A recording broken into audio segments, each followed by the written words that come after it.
अध्याय 8 जादुई काढ़े के टीचर। वो देखो। कहाँ? लाल बालों वाले लड़के के पास वाला, चश्मे वाला। क्या तुमने उसका चेहरा देखा? क्या तुमने उसका निशान देखा? अगले दिन जिस पल हैरी ने अपना कमरा छोड़ा, उसी समय से उसके आसपास कानाफूसी होने लगी। क्लासरूम के बाहर लाइन लगाकर खड़े बच्चे पंजों के बल उचककर उसे देखने की कोशिश करते रहे। कई तो गलियारे में बिना कारण आगे तक जाकर लौट आते थे और उसे घूरते हुए पास से गुजर जाते थे। हैरी की दिली ख्वाहिश थी कि वह ऐसा ना करे, क्योंकि वह क्लास का रास्ता खोजने में अपना पूरा ध्यान लगाना चाहता था। हॉगवर्ट्स में 142 सीढ़ियां थी, कुछ चौड़ी और फैली हुई, कुछ संकरी और हिलती हुई। कुछ सीढ़ियां शुक्रवार को कहीं और ले जाती थी, कुछ के बीच की एक सीढ़ी गायब थी और बच्चों को याद रखना पड़ता था कि उसे कूद कर पार करना है। ऐसे भी दरवाजे थे जो तब तक नहीं खुलते थे जब तक आप नम्रता से निवेदन ना करें या उन्हें सही जगह पर गुदगुदी ना करें। और ऐसे दरवाजे भी थे जो दरअसल दरवाजे थे ही नहीं, बल्कि ठोस दीवारें थी जो दरवाजे होने का नाटक कर रही थी। यह याद रखना बहुत मुश्किल था कि कौन सी चीज कहाँ थी, क्योंकि हर चीज इधर से उधर घूमती रहती थी। तस्वीरों के अंदर के लोग एक दूसरे से मिलने आते जाते रहते थे और हैरी को पूरा विश्वास था कि सजावटी जगह भगतर चल सकते थे। भूतों से भी कोई मदद नहीं मिलती थी। जब कोई भूत अचानक उस दरवाजे से तैरता हुआ आता था जिसे आप खोलने की कोशिश कर रहे हो, तो इसे बहुत सदमा लगता था। लगभग सिरकटानिक हमेशा गुरुद्वार के नए विद्यार्थियों को खुशी खुशी सही दिशा बता देता था, परंतु अगर आपको क्लास के लिए देर हो रही हो और पीव्स नाम का भूत रास्ते में मिल जाए, तो वह 2 तालाबंद दरवाजों और एक चालाक सीढ़ी के बराबर था। वह आपके सिर पर रद्दी कागज की टोकरी उड़ेल देता था, पैरों के नीचे से कालीन खींच लेता था, चौक के टुकड़े फेंक कर मारता था या फिर आपके पीछे अदृश्य होकर आता था, आपकी नाक पकड़ लेता था और फिर जोर से चीखता था। तुम्हारे नक्कू मिल गई। अगर पीव से भी बुरा कोई हो सकता था तो वह था चौकीदार आर्कस फिल्च। उसे हैरी और रोन की पहली ही सुबह मुठभेड़ हो गई। फिल्च ने देखा कि वे एक दरवाजे को जबरदस्ती खोलकर अंदर घुसने की कोशिश कर रहे थे। दुर्भाग्य से वह दरवाजा तीसरी मंजिल के उस गलियारे में ले जाता था जहां जाना मना था। वह यह मानने को तैयार ही नहीं था कि वे रास्ता भटक गए थे और उसे पूरा विश्वास था कि वे जानबूझकर अंदर घुसने की कोशिश कर रहे थे। वह उन्हें तहखान में बंद करने की धमकी दे रहा था, परंतु तभी वहां से गुजर रहे प्रोफेसर क्विल ने उन्हें बचा लिया।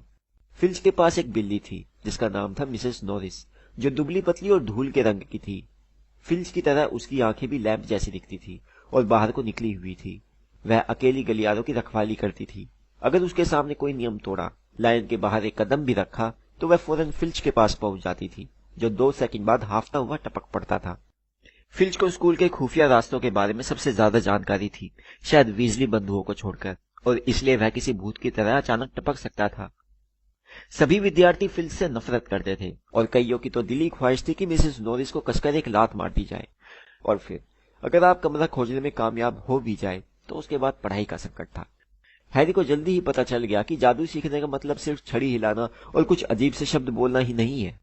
उन्हें हर बुधवार को आधी रात में दूरबीन से आसमान का अध्ययन करना पड़ता था तथा अलग अलग तारों के नाम और ग्रहों की गतियों को याद करना पड़ता था। सप्ताह में 3 बार वे महल के पीछे वाले ग्रीन हाउस में जड़ी बूटियों का ज्ञान विषय का अध्ययन करने जाते थे, जिसकी क्लास एक गोल मटोल नाटी जादूगरनी लेती थी जिनका नाम प्रोफेसर स्प्राउट था। जहां वे सीखते थे कि किस तरह विचित्र पौधों और फफूंदियों की देखरेख की जाए और यह भी कि किस काम के लिए उनका उपयोग होता है। सबसे बोरिंग क्लास थी जादू का इतिहास। यह इकलौती ऐसी क्लास थी जिसे एक भूत पढ़ाता था। प्रोफेसर बिन सचमुच बहुत ही बूढ़े थे जब वे स्टाफ रूम की आग के सामने सो गए थे, और अगली सुबह जब वे जागे तो अपने शरीर को पीछे छोड़कर पढ़ाने चले गए।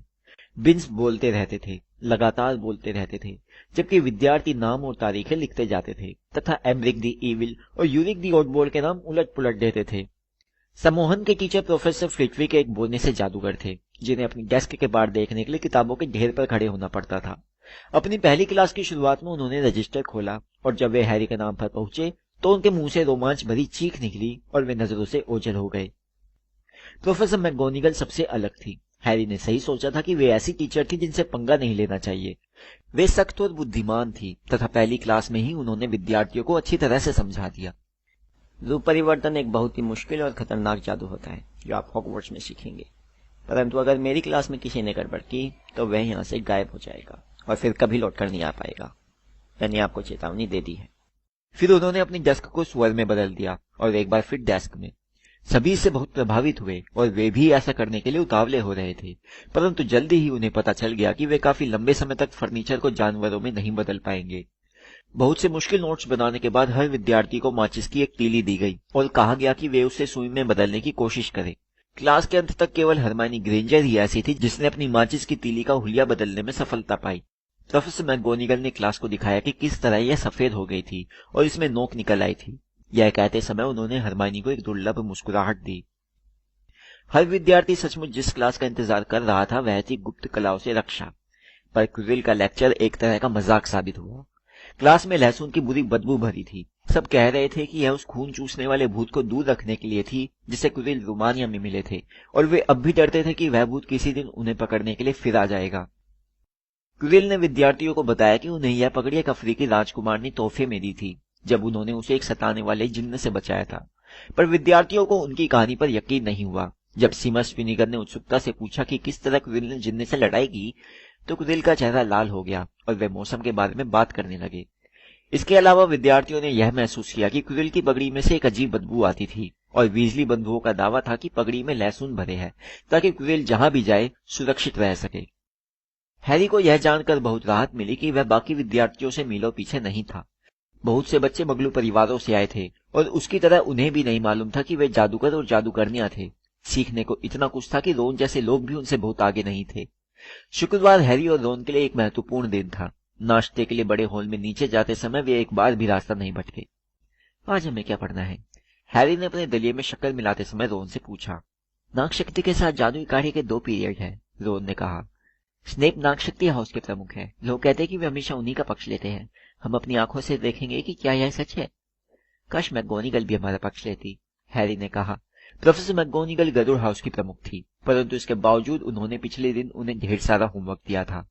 और तभी डाक आ गई। हैरी को अब तक इसकी आदत पड़ गई थी, परंतु पहले दिन जब लगभग 100 उल्लू नाश्ते के समय बड़े हॉल में अचानक घुस आए तो वह हड़बड़ा गया था। यह उल्लू तब तक टेबलों के ऊपर गोल गोल घूमते रहे जब तक कि उन्हें उनके मालिक नहीं दिखे और उन्होंने चिट्ठियां तथा पैकेट उनकी गोद में नहीं डाल दिए। हेडविग हैरी के लिए अब तक कुछ नहीं लाई थी। वह कई बार आई जरूर थी, परंतु उसके कानों को कुतरकर और थोड़ा टोस्ट खाकर स्कूल के दूसरे उल्लुओं के साथ सोने के लिए उल्लू खाने में चली गई थी। परंतु इस सुबह वह मुरब्बे और शक्कर के डिब्बे के बीच में उड़ती हुई आई और उसने हैरी की प्लेट में चिट्ठी टपका दी। हैरी ने इसे तत्काल फाड़कर खोला। प्रिय हैरी, इसमें लिखा था और लिखावट बहुत बुरी थी। हम जानते हैं कि शुक्रवार को तुम्हारी आधी छुट्टी रहती है। क्या तुम 3 बजे के करीब हमारे यहाँ आकर हमारे साथ एक कप चाय पियोगे? हम जानना चाहते हैं कि तुम्हारा पहला सप्ताह कैसा रहा। हैग्रिड के साथ ही जवाब भिजवा देना, हैग्रिड। हैरी ने रोन से कलम उधार ली और उसी चिट्ठी के पीछे लिख दिया, हाँ क्यों नहीं, जरूर मिलेंगे। और फिर उसने हेडविग को चिट्ठी के साथ रवाना कर दिया।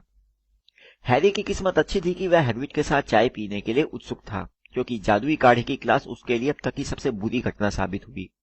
सत्र की शुरुआती दावत में हैरी ने सोचा था कि प्रोफेसर स्नेप उसे नापसंद करते थे। जादुई काढ़े के पहले पीरियड के बाद वह जान गया कि वह गलत था। स्नेप हैरी को नापसंद नहीं करते थे, वे उससे नफरत करते थे। जादुई काढ़े की क्लास एक तहखाने में लगती थी। मुख्य महल की तुलना में यहाँ अधिक ठंडक रहती थी। दीवारों में हर तरफ कांच के जार रखे थे और इनमें मरे हुए जानवर आचार की तरह तैरते ना होते तो भी यह जगह बहुत डरावनी लगती।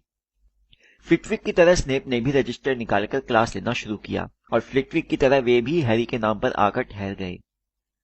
अरे हाँ, उन्होंने धीरे से कहा, हैरी पॉटर हमारा नया हीरो। ड्रैको मैल्फॉय और उसके दोस्त क्रैब वैगोल मुंह पर हाथ रखकर हंसने लगे। सबके नाम पुकारने के बाद स्नेप ने क्लास की तरफ देखा। उनकी आंखें हैग्रिड की आंखों की तरह ही काली थी, परंतु उनमें हैग्रिड जैसी कोमलता नहीं थी। उनकी आंखें ठंडी और भावहीन थी तथा उन्हें देखकर आपको अंधेरी सुरंगों की याद आ जाती थी। आप यहाँ पर जादुई काढ़े बनाने का सूक्ष्म ज्ञान और सटीक कला सीखने के लिए आए हैं, उन्होंने बोलना शुरू किया। उनकी आवाज कानाफूसी से अधिक ऊंची नहीं थी, परंतु विद्यार्थियों को हर शब्द साफ सुनाई दे रहा था। प्रोफेसर मैगोनिगल की तरह स्नेप के पास भी क्लास को बिना प्रयास किए चुप रखने की प्रतिभा थी। क्योंकि यहाँ पर छड़ी हिलाने का मूर्खतापूर्ण काम बहुत कम होता है, इसलिए तुम में से कईयों को यह विश्वास नहीं होगा कि यह भी जादू है। मुझे उम्मीद नहीं है कि तुम लोग उबलते हुए कड़ाई से उठते हुए लहराते धुएं की सुंदरता को कभी पहचान पाओगे या इंसान की नसों में जाने वाले रसों की नाजुक शक्ति को पहचान पाओगे, जो दिमाग को वश में कर लेते हैं और इंद्रियों पर काबू कर लेते हैं। मैं तुम्हें यह तक सिखा सकता हूँ कि शोहरत को बोतल में बंद कैसे कर सकते हैं, गौरव को कैसे उबाल सकते हैं और यहाँ तक कि मौत पर ढक्कन कैसे लगा सकते हैं, बशर्ते तुम उतने बड़े मूर्खों का समूह ना हो जिन्हें मुझे आमतौर पर पढ़ना पड़ता है। इस छोटे से लेक्चर के बाद काफी देर तक चुप्पी छाई रही। हैरी और रोन बोहें उठाकर एक दूसरे की तरफ देख रहे थे। हरमाइनी ग्रेंजर अपनी सीट के कोने पर खिसकाई और यह साबित करने के लिए उतावली दिख रही थी कि वह मूर्ख नहीं थी। पॉटर, स्नेप ने अचानक कहा, अगर मैं एस्फोडल की जड़ी के चूर्ण को वर्मवुड के सार में मिलाऊं तो मुझे क्या मिलेगा? कौन सी जड़ी के चूर्ण को किसके सार में? हैरी ने रोन की तरफ देखा, जिसके चेहरे पर भी उतनी ही हवाइयां उड़ रही थी जितनी कि हैरी के चेहरे पर। हरमाइनी का हाथ हवा में तलवार की तरह खड़ा हुआ था। मैं नहीं जानता सर, हैरी ने कहा। शोहरत ही सब कुछ नहीं होती। उन्होंने हरमाइनी के हाथ को अनदेखा कर दिया। हम एक बार और कोशिश करते हैं। पॉटर, अगर मैं तुमसे बीजुआ लाने को कहूं तो तुम उसे कहाँ खोजोगे? हरमाइनी ने अपने हाथ को उतना ऊंचा उठाया जितना वह अपनी सीट से उठे बिना उठा सकती थी, परंतु हैरी को इस बात का रत्ती भर भी अंदाजा नहीं था कि बीजुआ किस बला का नाम है। उसने कोशिश की कि वह मैल्फॉय, क्रैब और गोयल की तरफ ना देखे, जो हंसी के मारे दोहरे हुए जा रहे थे। मैं नहीं जानता सर। ऐसा लगता है यहाँ आने से पहले तुमने किताब खोलकर भी नहीं देखी, है ना पॉटर? हैरी ने उन ठंडी आंखों में सीधे देखने के लिए अपनी ताकत बटोरी। उसने डर्सली के घर में अपनी किताबों को खोलकर देखा था, परंतु क्या स्नेप उसे यह उम्मीद कर रहे थे कि उसे 1000 जड़ी बूटियां और फफूंदिया में लिखी हर बात याद होगी? स्नेप ने एक बार फिर हरमाइनी के हिलते हुए हाथ को अनदेखा कर दिया। पॉटर, अच्छा यह बताओ कि वोंक्सवुड और वुल्फ्सबेन में क्या अंतर होता है? इस बार हरमाइनी उठकर खड़ी हो गई और उसका हाथ तहखाने की छत को छूने लगा। मैं नहीं जानता सर, हैरी ने धीरे से कहा। मुझे लगता है हरमाइनी जानती है, आप उसी से क्यों नहीं पूछ लेते? कुछ बच्चे हंस पड़े। हैरी की निगाह सीमस से मिली, जिसने उसे आंख मारी। बहरहाल स्नेप इस बात से खुश नहीं हुए। उन्होंने हरमाइनी को डांटते हुए कहा, बैठ जाओ। और पॉटर, तुम्हारी जानकारी के लिए बता दूं कि एस्फोडल और वर्मवुड नींद का इतना शक्तिशाली काढ़ा बनाते हैं कि इसे जिंदा मौत का घूंट कहा जाता है। बीजुआ एक पत्थर है जिसे बकरी के पेट से निकाला जाता है और यह ज्यादातर जहरों से बचाता है। जहां तक वोंक्सवुड और वुल्फ्सबेन का सवाल है तो यह दोनों एक ही पौधे के नाम है, जिसे एकोनाइक या वचनाप के नाम से जाना जाता है। तो तुम लोग इसे लिख क्यों नहीं रहे हो? अचानक चमड़े के कागज और कलम निकालने की आवाजें आने लगी। इस आवाज के ऊपर स्नेप ने कहा, और पॉटर, तुम्हारी बदतमीजी के लिए गरुड़द्वार का 1 पॉइंट काट लिया जाएगा। जादुई काढ़े की क्लास जब आगे बढ़ी तब भी गरुड़द्वार की स्थिति में कोई सुधार नहीं हुआ। स्नेप ने उनकी जोड़ियां बना दी और उन्हें छाले ठीक करने वाला एक आसान सा जादुई काढ़ा बनाने का काम दे दिया। स्नेप अपने लंबे काले चोगे में चारों तरफ घूमकर देखते रहे कि वे सूखी हुई बिच्छू बूटी और सांप के जहरीले दांत के चूर्ण को किस तरह से तोड़ रहे हैं। मैल्फॉय को छोड़कर उन्होंने हर एक की आलोचना की। ऐसा लग रहा था जैसे वे मैल्फॉय को पसंद करने लगे थे। जब वे सबको यह बता रहे थे कि मैल्फॉय ने अपने सींग वाले घुंघों को कितनी अच्छी तरह से उबाला था, तभी एसिड के हरे धुएं का बादल उठा और कमरे में एक सनसनाती हुई आवाज भर गई। नेविल ने ना जाने कैसे सीमस की कढ़ाई को एक मुड़े हुए गोले में बदल दिया था और कढ़ाई में भरा काढ़ा पत्थर के फर्श पर बिखर रहा था और लोगों के जूतों में छेद कर रहा था। कुछ ही पल में पूरी क्लास अपने स्टूलों पर खड़ी थी, जबकि नेविल, जो कढ़ाई के गिरते समय उस काढ़े में नहा गया था, दर्द से कराह रहा था, क्योंकि उसके हाथ और पैर पर हर जगह लाल फोड़े हो गए थे। मूर्ख लड़के, स्नेप ने गुर्राते हुए कहा और अपनी छड़ी को एक बार घुमाकर फैले हुए काढ़े को साफ किया। मुझे लगता है तुमने कढ़ाई को आग पर से उतारने से पहले उसमें साई के कांटे मिला दिए होंगे। नेविल भी लग रहा था और अब फोड़े उसकी नाक के चारों तरफ उभरने लगे थे। उसे हॉस्पिटल ले जाओ, स्नेप ने सीमस से गुस्से से कहा। फिर वे हैरी और रोन की तरफ मुड़े, जो नेविल के पास वाली टेबल पर काम कर रहे थे। और पॉटर, तुमने उसे क्यों नहीं बताया कि उस समय कांटे नहीं मिलाना चाहिए? तुम्हें ऐसा लगा होगा कि अगर वह गलती कर देगा तो तुम्हारा काम ज्यादा अच्छा दिखेगा, है ना पॉटर? तुमने गरुड़द्वार का 1 और पॉइंट कम कर दिया है। यह सरासर अन्याय था और हैरी ने बहस करने के लिए अपना मुंह खोला, परंतु रोन ने कढ़ाई के पीछे से उसे पैर मारा। बात आगे मत बढ़ाओ, वह बुदबुदाया। मैंने सुना है कि स्नेप बहुत बुरे हो सकते हैं। जब वे लोग 1 घंटे बाद तहखाने की सीढ़ियों से ऊपर चढ़ रहे थे तो हैरी का दिमाग तेजी से घूम रहा था और उसका उत्साह बिल्कुल ठंडा पड़ चुका था।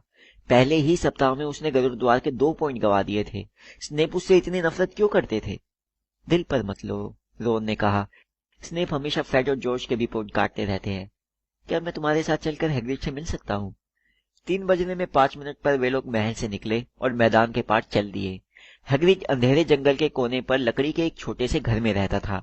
सामने वाले दरवाजे के बाहर एक धनुष और जूते की जोड़ी रखी थी। जब हैरी ने दरवाजा खटखटाया तो उन्हें अंदर से जबरदस्त उथल पुथल की आवाज सुनाई दी।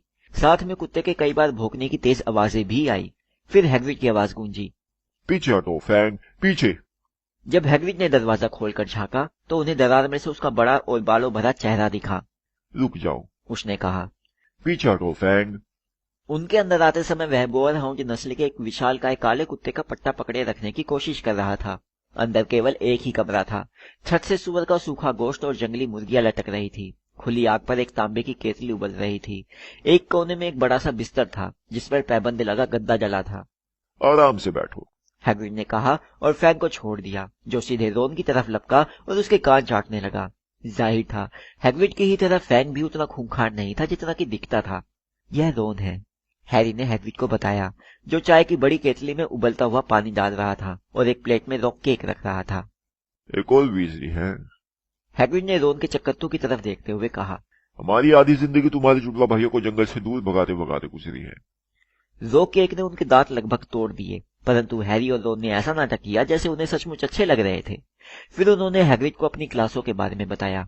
फैंग ने हैरी के घुटने पर अपना सिर टिका लिया और उसके कपड़ों पर लाल टपकाने लगा। जब हैग्रिड ने फिल्च को बुढ़ा खूसट कहा तो हैरी और रोन बेहद खुश हुए। और जहां तक उस बिल्ली मिसेस नॉरिस का सवाल है, हमारी इच्छा है कि हम किसी दिन उसकी मुलाकात फैंग से करवा दें। तुम जानते हो, जब भी हम स्कूल में जाते हैं वह हर जगह हमारे पीछे पीछे चली आती है। हम उसे पीछा नहीं छुड़ा पाते। फिल्च ने उसे इस काम पर लगा रखा है। हैरी ने हैग्रिड को स्नेप की क्लासों के बारे में बताया। रोन की तरह हैग्रिड ने भी हैरी को समझाया कि वह इसकी चिंता न करे, क्योंकि स्नेप सभी विद्यार्थियों से चिढ़ते थे। परंतु ऐसा लगता है जैसे वे मुझसे सचमुच नफरत करते हैं, बकवास, हैग्रिड ने कहा। वे ऐसा क्यों करेंगे? परंतु हैरी ने देख लिया कि यह बोलते समय हैग्रिड ने उसे नजरें चुरा ली थी। और तुम्हारे भाई चार्ली के क्या हाल चाल है? हैग्रिड ने रोन से पूछा। हमें वह बहुत पसंद था। जानवरों के मामले में उसका मुकाबला नहीं था।